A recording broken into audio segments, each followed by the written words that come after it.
আজকে একটা সত্যি কথা বলি শুনেন, কেউ যদি বুঝে যায় যে আপনি তার প্রতি দুর্বল, তাহলে সে হবে নেইমার আর আপনি হবেন ফুটবল। তাই কারো প্রতি এতটাও দুর্বল হওয়া উচিত না।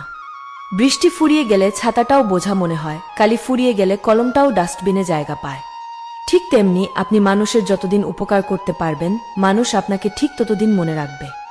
এই পৃথিবীতে অদ্ভুত একটা জিনিস কি জানেন? যে মানুষটা ভালোবাসার জন্য আকুল হয়ে বসে থাকে সে ভালোবাসা পায় না, আর যে কিনা ভালোবাসা পায় সে তো ভালোবাসার কদরই করতে জানে না।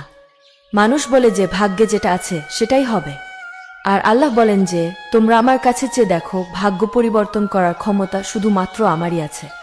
একটা বাস্তব কথা কি জানেন?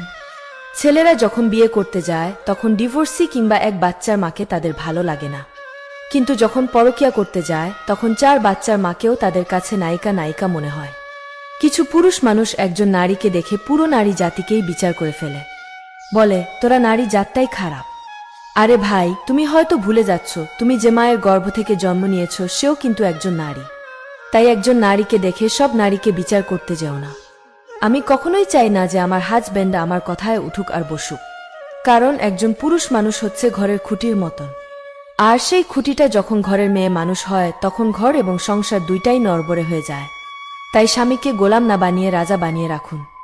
ব্যবহারে বংশের পরিচয় কথাটা সম্পূর্ণ মিথ্যা কথা, কারণ অনেক খানদানি বংশ থেকে অনেক কুলাঙ্গারের জন্ম হয়, আর অনেক জালেমের ঘর থেকেও অনেক আলেমের জন্ম হতে পারে। কিছু পুরুষ মানুষ আছে দেখবেন যারা কিনা পকেটে টাকা আর শরীরে জোর থাকলে নিজের বউকে পাত্তাই দেয় না, পরিবারের সবার সামনে বউকে হেনস্থা করে।